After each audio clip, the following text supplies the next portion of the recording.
Today we have with us Don Kinsler, and Don is the NDSU Extension Agent for Cass County. And Don, you're well known over there, and we see you sometimes on the news and in different articles. And I just love to read what you have to say, and I can't wait to hear more today. I've been very excited. I've got my heat pads ready. I've got my seed trays purchased. I've got my seed starting dirt ready to go. So I'm just thrilled and excited to have you here. And I'm going to turn it over to you and disappear until we cover some questions a little bit later. So thank you, Don, and I'll let you take it away. Thank you so much, Doreen, and greetings, everyone. Good afternoon. And it looks like, Doreen, you're all set to go for spring. And now, as Doreen mentioned, my name's Don Kinsler. I'm the NDSU Extension Agent for Horticulture here in Cass County, and I'm coming to you live from my office here in Fargo. And I was born and raised in Lisbon, North Dakota, about 75 miles south and west of Fargo. And I enjoyed gardening ever since I was about 5 years old. My mom took me out into the garden. I was supposed to keep an eye on me. And I enjoyed it so much that I've been gardening ever since. And I like it all. I like vegetable gardening. I like flower gardening, trees, shrubs, landscaping. I even enjoy mowing the lawn. And isn't that going to be fun again to smell the fresh mown lawn? Now, today we're going to talk about starting seeds. And I'm going to share my screen. We're going to talk about starting seeds. We're also going to, when we finish up with talking about starting seeds, I've got a few other items for you. We're going to talk a little bit even about house plants and some geraniums and things that we might have wintered indoors. But first of all, we're going to talk about starting seeds indoors. And now this makes such a nice, rewarding endeavor. It's a hobby. It's a good, great pastime. You know, it's not just about getting plants on the cheap. It is so fun to watch these grow. Now on your screen, you see some seedlings from last year. I had started some nonstop begonia seedlings. They have to be started really, really early, and they get started almost in January because they take so long to grow. Now, those nonstop seedlings that I'm transplanting there, and a few months after that, they produced these flowers. Nonstop begonias are beautiful. So those were sitting on our front porch then for the duration of the summertime. And it's not difficult to start seeds indoors. You know, and one of the basics is to start small. If you haven't started seeds indoors and want to jump into it, if a person starts kind of small, starts basic with some of the easier to grow type things that we're going to mention, so it's not a difficult process. But what a good way to get spring growing is to watch on a windowsill or under fluorescent lights, to watch seedlings growing. When everything is still snowy outside, we can have a bit of spring right there on our windowsill. And of course, growing your own bedding plants and things, it's fun. These that I'm holding here from last year were petunias that I had started in the spring. And what a just a wonderful feeling to know that you produce those yourself. Now, some things are easier to start from seed than others. The zinnias, as pictured here, zinnias are quite easy to start. Marigolds are a good one. Tomato plants aren't difficult to start either from seed. So for someone who would like to start and maybe has never done this before, starting with something like those, tomatoes, marigolds, zinnias. So let's get started with some of the basics of growing things from seed indoors. First of all, we don't want to start too early. Sometimes it's tempting, you know, January, February. Now, I mentioned those nonstop begonias that I start in January. Those are kind of an exception to the rule because they take so very, very long. But it's important not to start many things too early because they can tend to languish indoors. So we want to start them at the appropriate time. So petunias, for example, would start about March 1st. Those will make nice bedding plants to set out by about the middle, middle of May, third week in May, May 15th to the 20th. Marigolds, we would start March 15th.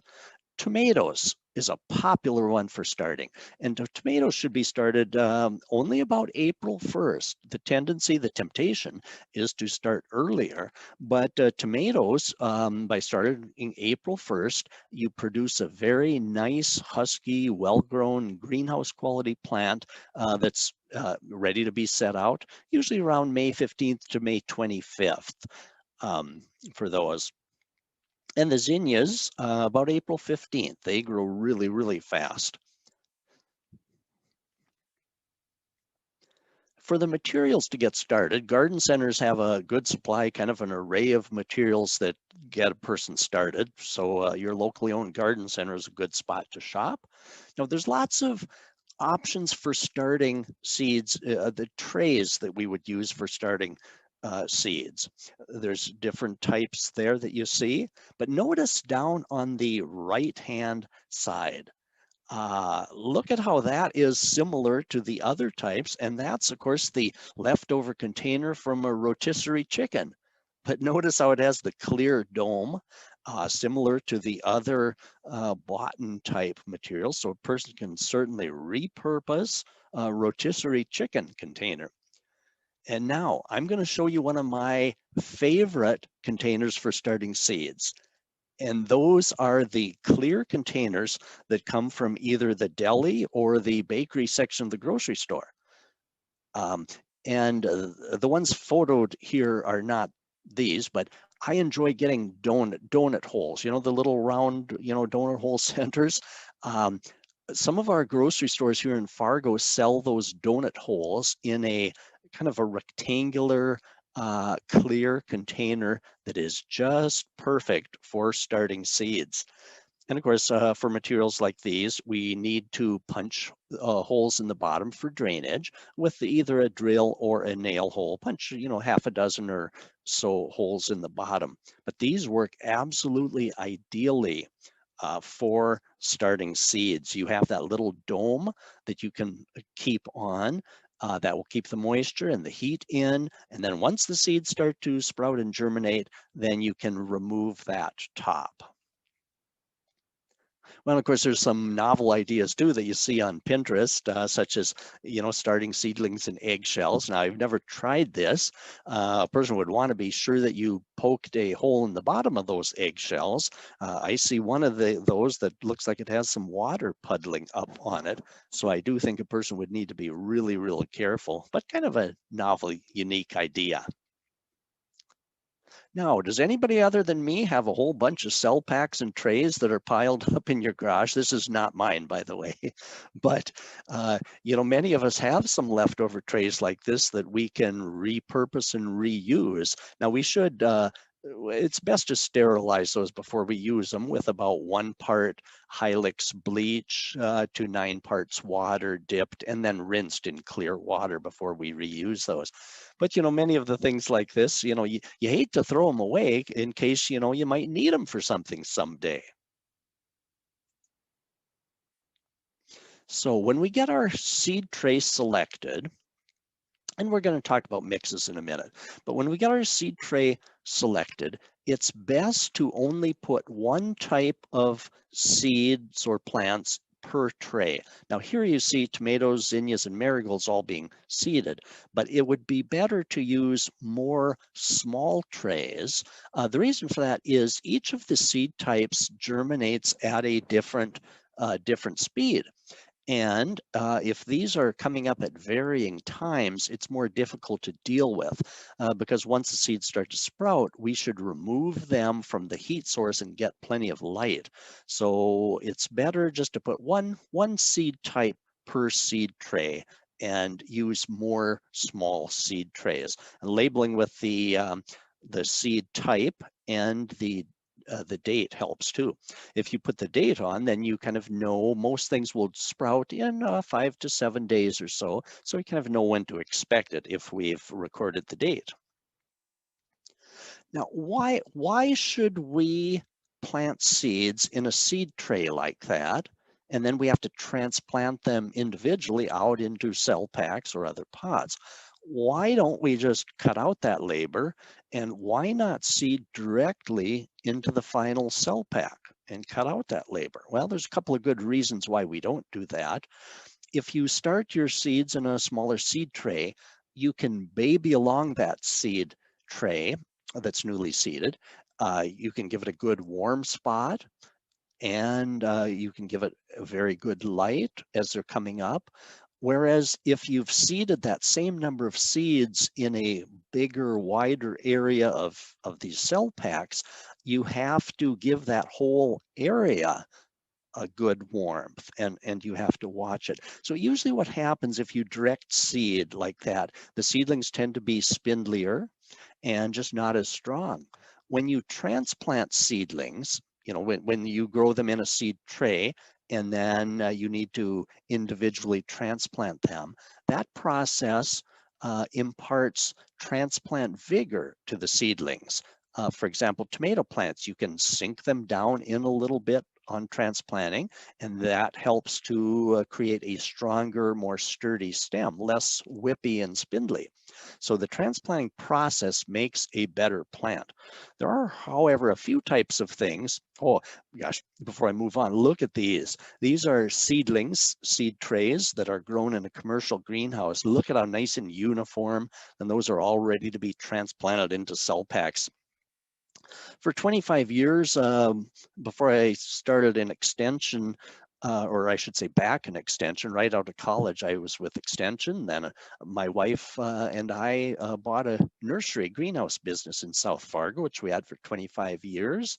And then after we moved on from that, then I joined extension again here. Well, anyway, this is similar to the seedlings that we would produce in our greenhouse. And then, of course, they would all be transplanted into the cell packs that customers would buy. Well, some things, though, are better direct seeded. Some things that don't transplant well. For example, melons, watermelon, muskmelon, squash, pumpkins, zucchini, cucumbers, don't transplant well. So those are best direct seeded into their final pot. And now all of the types of things that I mentioned, we can start them early, give them a head start by seeding about May 1st, and they grow quickly. And so if seeded May 1st, by about May 25th, after the soil warms up well, they'll be ready to transplant out into the garden. So materials we can use are peat pots, where the roots will grow right on through, and so pot and all can be transplanted out into the garden at the appropriate time. Now, I do like to break down that peat pot a little bit as I'm setting it into the garden. A person wants to set it deep enough to make sure that the rim of the peat pot is covered with your garden soil. Otherwise, the rim of the peat pot can act as a wick and take moisture away from the pot. And so anyway, try that sometime if you want some early cucumbers. And it's important with melons and like cucumbers or muskmelon and watermelon, important to give them a head start like that so they do ripen within our growing season. Now, you might have noticed in some stores, they commonly sell these little compressed peat pellets. And once you immerse them in water, they quickly expand and produce a little unit like that that you can seed into or transplant a seedling into. And those work quite well. Some researchers have shown, though, that the roots don't always penetrate the netting that is kind of around the outside. Sometimes they do work fine, but some researchers kind of are hesitant to use these because of the tendency. I've had good luck with them by kind of breaking down that net a little bit when you are transplanting them out without disturbing the roots too much. Next, let's talk about the seed mixes that we use. And now, rather than using all-purpose potting mixes, regular seed starting mixes are milled finer, so the seeds tend to germinate better in them. Here's an important step. Many of these seed starting mixes are very dry when they come out of the bag. And if you use them as is, seed directly into that dry mix, when you go to give it the first watering, the mix and the seeds and the whole works tends to just float around and makes kind of a mess.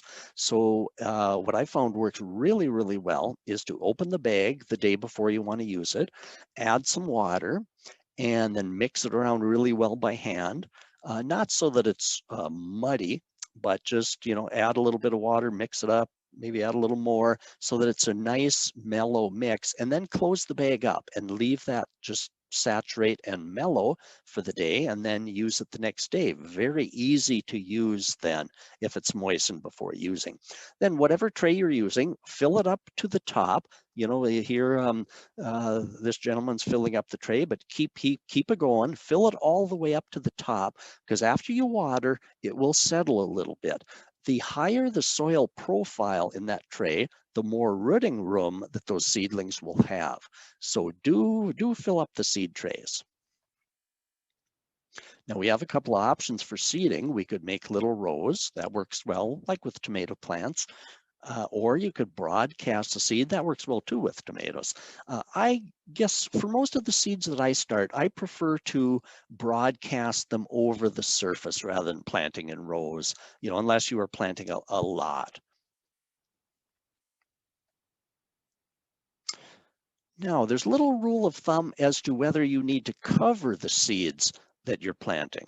Okay, so you've sprinkled the seeds over the surface or in little rows. How do you know how much of the mix to put over the top? Now, if the seeds are so tiny, such as the size of poppy seed, when you sprinkle those on the soil surface, you hardly even see them. And so those do not need to be covered at all. After you water, they'll find their way in amongst the soil particles. But if you can see the seed after you've seeded them, for example, tomato seeds, you can easily see those on the soil surface. So then cover with a light coating of mix, only about a quarter inch or so. There's more danger in getting them too deep than too shallowly. Then after you've sprinkled a little mix over, if it's a larger size seed, then go ahead and water gently. Down at the lower right hand, that's being watered too forcefully. So just either with a mist or a fine watering can to give them enough moisture. And usually if we cover up that seed tray, that amount of water that we give in the initial watering is going to be enough through the germination process. The seeds will come up and sprout without you usually having to rewater if you cover over the seed tray, as we see here with plastic wrap, or if you're reusing one of the, like a bakery, little bakery container, that have the donut holes in. If you're using a clear container like that, that lid will suffice.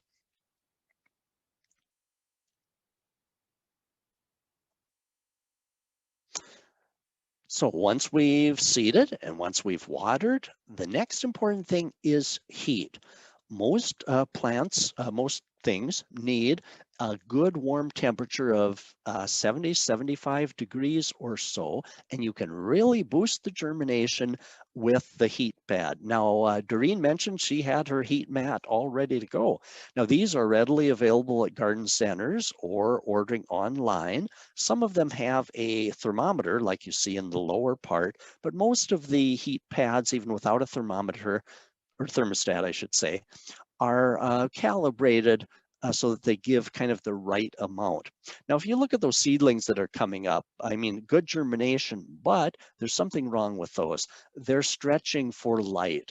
When a person is putting the seeded tray on the heat, I like to have it in light right away because it never fails. Those seedlings sometimes start to grow at night when you're sleeping, and they can stretch really, really quickly. And by the time you see them in the morning, they could already be stretched a bit.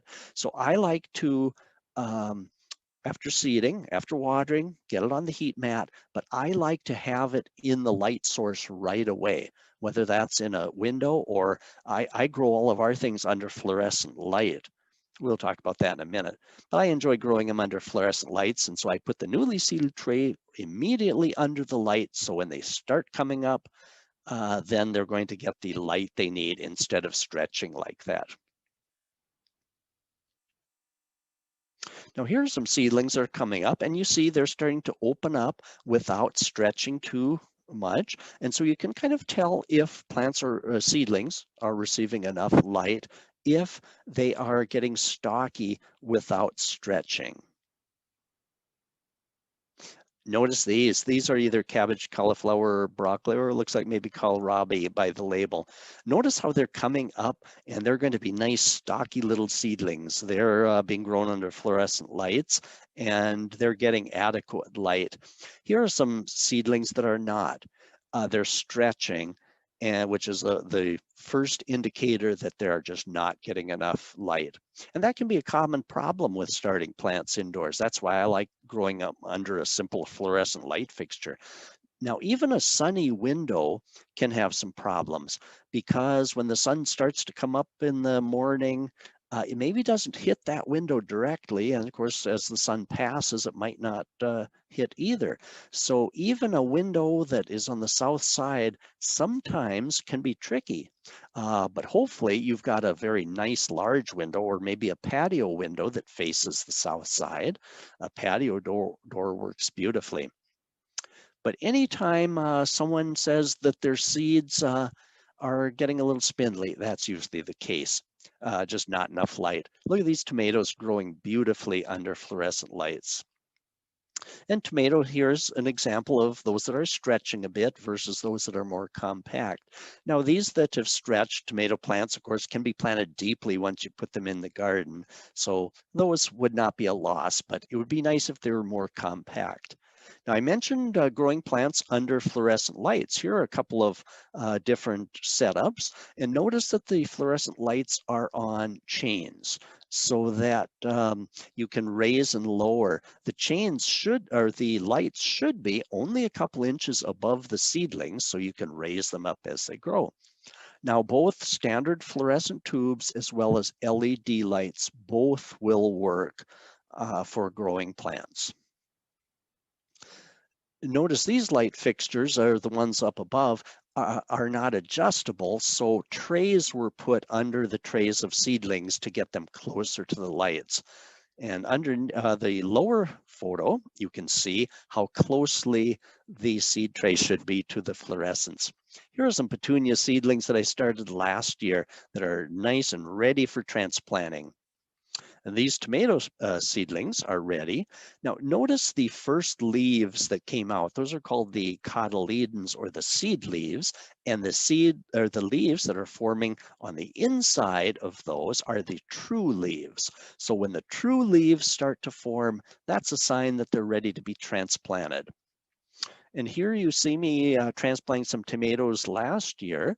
So with a sharpened dowel, I'm gently lifting the tomato seedling out, and I'm making a hole in the cell pack soil with a dibble. Now, for this dibble, that's a greenhouse term, a dibble.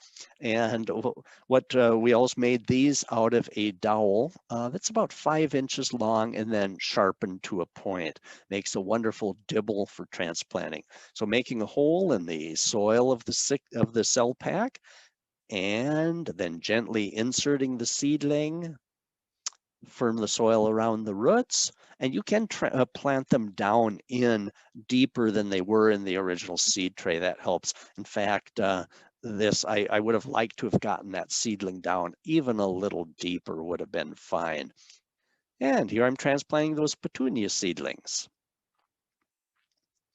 And in a month or two, we have bedding plants. A fun process. Now, of course, when we left the greenhouse, gosh, I missed it. Someday I'm going to have a little greenhouse in our backyard. But in the meantime, I constructed these that are called cold frames with a clear top. And so I can start these seedlings in our basement under fluorescent lights. And then when it's time to transplant them and grow them on, by about April 1st, I put straw around these cold frames outdoors, and I'm able then to put these seedlings and grow them on outdoors. On cold nights, I need to cover them with blankets of insulation though. And then by then, you know, by May, we have some nice bedding plants. Now, a very astute person once asked me, they said, gosh, it looks awfully shady. Do you really grow those under the shade? And actually, no. If we look here, it was in the sunshine, but this was early April. And by mid-May, the trees that are close by have leafed out and made my sunny spot shady. But for most of the growing period, it was nice and sunny. And so it's fun to do homegrown. Now this is my home. My wife, Mary, and I live at this home in South Fargo, and we enjoy large flower beds, and we do grow everything from seed ourselves. So that is fun. Starting from in the basement under fluorescent lights and then out to the cold frames, and then they get big enough to grow out. See, so now as all of us are sitting here discussing starting seeds and discussing spring, there's a lot of people sitting in offices daydreaming about spring and just wishing they could start planning what we're doing. And so let's talk about some even more things. All right. So we're going to leave starting seedlings a little bit, and at the end, if you have questions here, we'll entertain those too. But many of us enjoy growing some geraniums indoors during winter. In the fall of the year before frost, those that you've had on your patio or in window boxes or containers, we can bring those indoors. Now I give a whole program on how you can winter geraniums. Some people make them go dormant, etc. But one way is to just keep them growing on a sunny window. Many of our grandmothers always had geraniums growing in their south window during the winter time. So anyway, we can certainly keep them growing all winter. And if you kind of keep them pinched in that, they do beautifully. Fun to see geraniums blooming in the winter time. But sometimes geraniums will get fairly leggy and woody during the winter time. As you see, these here are kind of a little bit scrawny and spindly. So about March 1st, you can cut them all the way back, like the photo up in the upper right-hand corner. There really aren't any leaves left when you cut them back that severely, and that's fine. Cut back to about 3 inches above soil level, but those are going to resprout just fine. It gets rid of the old woody wintered growth, and they'll soon branch and sprout nicely. And then those, if cut back about March 1st, will make nice plants for going back again in the middle of May. Hibiscus is another one that a person frequently can bring indoors. Hibiscus is used a lot on patios and decks during the summertime, and it's a shame to let that freeze. So they can be brought in wintertime before the temperatures get too cold, and sometimes they'll bloom during wintertime. But sometimes by the end of the winter, it maybe get some yellow leaves and it starts kind of looking a little overgrown. So about March 1st also, we can give them a heavy pruning, and then they'll send out new growth. And by middle of May, when it's time to put back out on the deck or the patio, we'll have a nice plant again. Now, everybody loves houseplants. Now, it is surprising. We are in a houseplant boom. Houseplants are enjoying a popularity that they haven't probably enjoyed since the 60s. Now remember when everybody in the 70s or 80s, everybody in the corner of their living room had a macrame plant hanger with a spider plant or a wandering Jew hanging from that macrame planter. In some homes, you can still see that ceiling hook up in the corner of the living room. Well, anyway, houseplants are enjoying a huge comeback, which is fun to see. So I thought it'd be fun to talk just a couple of things about houseplants. Now, there are very few concepts in gardening that change over time. Many of the basic premises, things that people do, are things that just work. But now here's one thing that has changed. Now, my mom, who grew beautiful houseplants, always put rocks in the bottom of the pots for drainage. Well, anyway, and her plants grew beautifully. But in the meantime, researchers have found that potting soil actually drains better if you don't have that layer. And here's what happens. When you water potting soil, it meets that layer of change and the water doesn't pass right through, it pauses. And now, if you think of a sponge, if you set a sponge up on end, vertically, and add water to the sponge, the water doesn't go right through. The water kind of super saturates the sponge, and then when it can't hold anymore, it starts to go out the bottom. Well, potting soil can be like that too. With rocks in the bottom, it can super saturate before it starts going through that layer of change. Now, it doesn't mean if you've got rocks in the bottom of the pot that the plant's going to die automatically. My mom's plants did beautifully. But overwatering is a common problem for many houseplant growers, where the soil stays continually too wet. Now, experienced houseplant growers like my mom, they didn't overwater. They knew to allow the soil to dry out good in between watering, so that wasn't a problem for them. But for people who maybe tend to overwater, it's much better to leave out the layer of rocks in the bottom. Just fill it top to bottom with potting soil. And in fact, the higher the profile of potting soil, gravity helps pull the water down through. So, the more potting soil you have without the rocks, it's got a higher profile. Gravity pulls it through much more efficiently. So we can skip the process of having to go out to the back alley and look for some rocks or pebbles to put in the bottom. We can just skip that.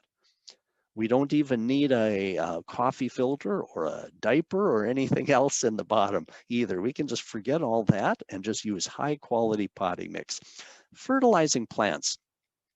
Now that we've brought indoors for the winter, either house plants or the geraniums and hibiscus that I mentioned. Plants are very smart. They detect day length beautifully. During the short days of winter, they know that it's not time to put out so much growth, and so they don't require as much nutrition. But as soon as the days start getting longer, then it's a trigger for the plants to start new growth. And to accompany that new growth, we can assist them by giving them some extra nutrition. So beginning about March 1st, whether houseplants or the geraniums, hibiscus, things that we maybe wintered, we can start fertilizing. About once a month is good with a water-soluble type, or you can use the slow-release, timed-release fertilizer that is shown. But now, rather than sprinkling it on the top like that, the directions tell you how much to use for a certain diameter pot. So we should get the right amount on without just sprinkling on. We could leave my slide on for just a couple minutes, because if you have any questions, or in the future, if you have anything, please do feel free to email me. And even though my responsibilities are primarily to Cass County horticulture, I gladly entertain any questions or can help steer you to an extension agent that is closer to where you are. Pam is wondering, how many hours should you keep your seeds and seedlings under those lights? How many hours? 16 hours of light and 8 hours of dark. Kind of similar to humans, they always suggest 8 hours of sleep, would be the preferred. And so for plants too, we'll give 8 hours of sleep in the dark and 16 hours of lights on. And a timer really does help for setting that, so you don't every night and morning have to go down and put them on. Yeah, I've got these lights on timers behind me. I have the LED ones, and they're pink. So the whole room is pink once it's dark in here and the light on. Interesting. Just down the hall from my office here, I have a setup. I grow our own plants in the basement at home. But a year ago, I wanted to experiment a little bit with LED lights versus standard fluorescent lights. And some of the LED plant lights have kind of blue and pink, and it kind of translates into purple. And so it's interesting. There are wavelengths that can be a little more plant friendly than just the white light, but they're sometimes a little difficult to work under, if you've noticed, Doreen. I have them off. If everything else is dark and you've got these kind of purple, it's like being in a disco of some sort. It is funny. It looks really funny when it's dark outside and you see like this pink glow coming from our house in this room. So I don't know what the neighbors think, but anyway, it's kind of cool, and I'm enjoying keeping my geraniums going. I've got them all pinched back. There's no blooms on them. You don't see bloom in there, but some more questions for you too. This person says, I transplant my tomato seedlings from the cell packs into larger solo cups. Is that a necessary step? Yeah, so transplanting them from the one into a solo cup, so you're kind of transplanting twice. There's certainly nothing wrong with that, because the transplanting into a larger one yet will give a larger root system. So those plants will probably become larger at transplant time out into the garden, and would probably give you a little bit of a head start. An equivalent to that would be in the garden center. You know, you oftentimes have a choice when shopping for tomato plants. You can buy them in a 4-pack or 6-pack, and each of those root cells, of course, is smaller. Right. Or you can oftentimes buy individual plants that might be in a 3 or a 4-inch square pot. And those plants are usually a little larger. They'll establish a little quicker, give you blossoms earlier. So you are probably in effect creating a little bit bigger plant for yourselves. So absolutely, certainly, you can grow tomato plants like and end up in like a 4-pack or a 6-pack. That's fine. Or you can certainly bump them up into a Into a little larger bigger. pot, Yeah, styrofoam cup or a pot, and yeah, absolutely. great. Another question is about potting soil or potting mix. Which do you prefer? I suppose there's different uses for different Now this. that's a great question. Potting soil or potting mix.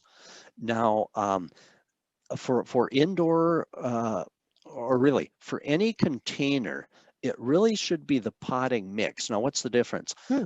Potting mix really has no soil in it.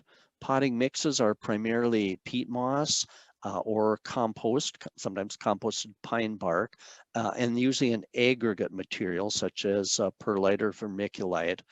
And now potting soil, now I don't think there are actual labeling requirements for these things. So potting soil, when the bag says potting soil, it may or may not contain actual soil that somebody dug up out of the ground. And in most cases, that's probably a compost of some sort. But usually when it indicates potting soil, those tend to be heavier. I found they tend to be a heavier product that tends to pack more in a pot. And so Okay. I'd certainly vote for, if a company has marketed their product as a potting mix, to me, it's a better quality product than something that is being called a potting soil. Okay, very good. And Ellen is wondering, do you have any recommendations of how often to water a Christmas cactus or how much water they should be receiving? Well, generally, Christmas cactus can be grown much like other houseplants in that when you do water them, it's best to add enough water so that the entire soil ball is wet, and with even a little bit coming out the bottom drainage holes, and then discard that right away, and then allowing it to dry out before you do the next watering.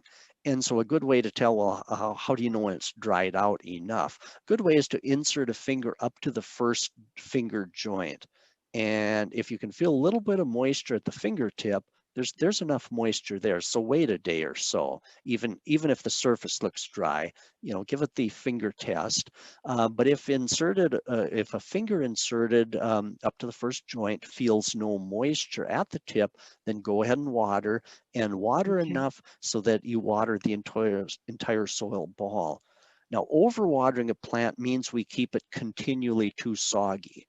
It doesn't mean we put on too much at one time, because the extra would drain away that we can discard. Now, Thanksgiving cactus and Christmas cactus are to we could talk about the difference in another program, but Christmas cactus, Thanksgiving cactus, closely related. They are jungle type cactus rather than desert type cactus. They tend to grow on rotting trees and things. And so they do require more water than a desert type cactus that can probably go a month or so between Wow. waterings. Okay.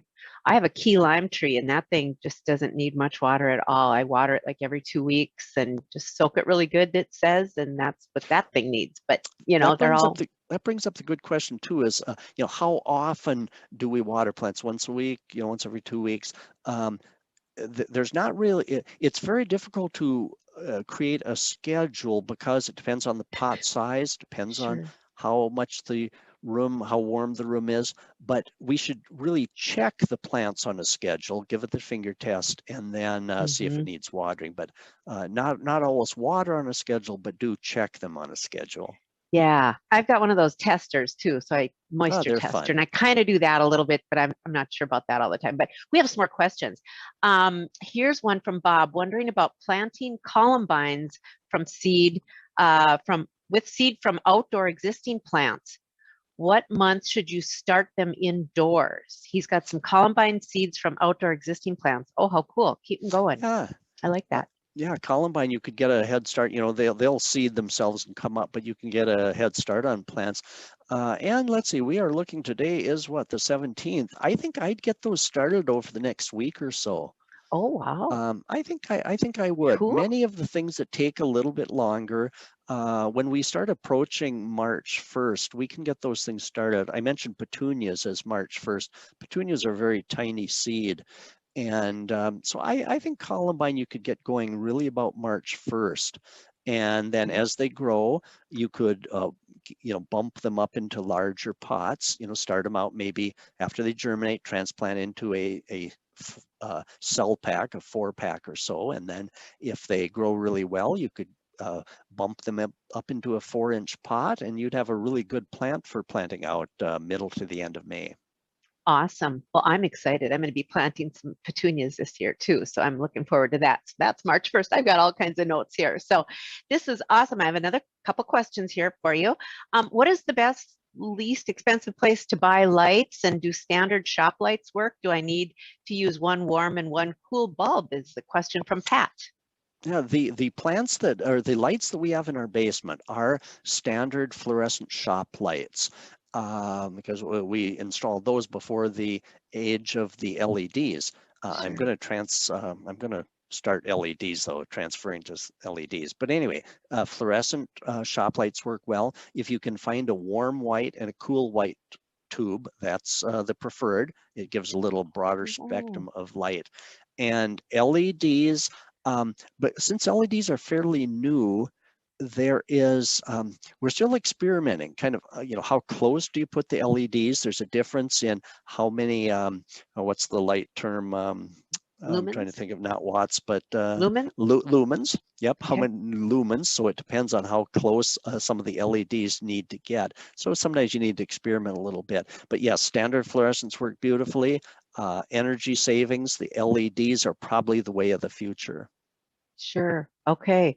Another question here from Sandra, wondering how do you tell when it's time to place the plants into cold frames? Which, by the way, I love that, and I think that might be a new project for someone by the name of Bill in the other room here. And then when do you remove them from the cold frame and put them into a garden? All right. When they can go outdoors into the cold frame. Now it's usually like here in Fargo, it's kind of still awfully cold by the end of March, and so I kind of target April 1st. So then they could grow out there in the cold frames, those little greenhouse structures, all April 1st and until about May 15th. So a good month and a half.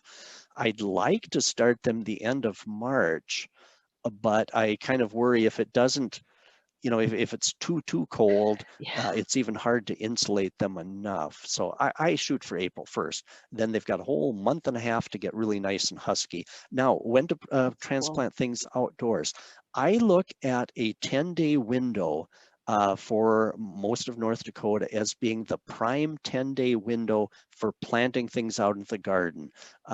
Setting out, planting petunias, setting out tomato plants is about May 15th to May 25th. So year in, year out, May 15th to the 25th. For things that like it warm, go more towards the 25th or so Sure. of May. And that helps us avoid being tricked by an early spring. It never fails if we get early spring in April and we get gung-ho and put things out, then oftentimes we'll get a frost the first week in May. So I really like that 10-day window, 15th to the 25th of May, for planting things outdoors. Awesome. And just let's take two more questions. We've got one is about an orange tree that has started from a seedling and now reaches a living room ceiling and receives light. It has not had any fruit yet, but now losing leaves and she's wondering if there's something she should do with the problem. All right. Or should prune it, or what should she do? Yeah, I would prune it. The days are getting longer. I'd prune it, maybe give it some Miracle-Gro fertilizer in the water, and that would really benefit from being put outside on a patio during the summer. As soon as we can in third week or so in May, if chance of frost is getting pretty slim, then put that out on the patio or deck. Now, things that like sun indoors, like that lemon tree would really like it, or orange tree, really like the sun indoors during the winter. But Sure. that same plant, sun-loving plant, outdoors during the summer would probably be too intense in full sun. So oftentimes when we put these things outdoors during the summertime, they should have a more filtered light or a little bit of morning sunlight and shade the rest of the day. Gotcha. So I think you'd be surprised at how much that will grow put outdoors during the summertime. Oh, that's wonderful. Hey, we covered lots of great questions and a variety of things. Thank you, everyone, and have a good week. I really enjoyed being invited. I enjoyed having you. Thank you, Don. Thanks, everyone.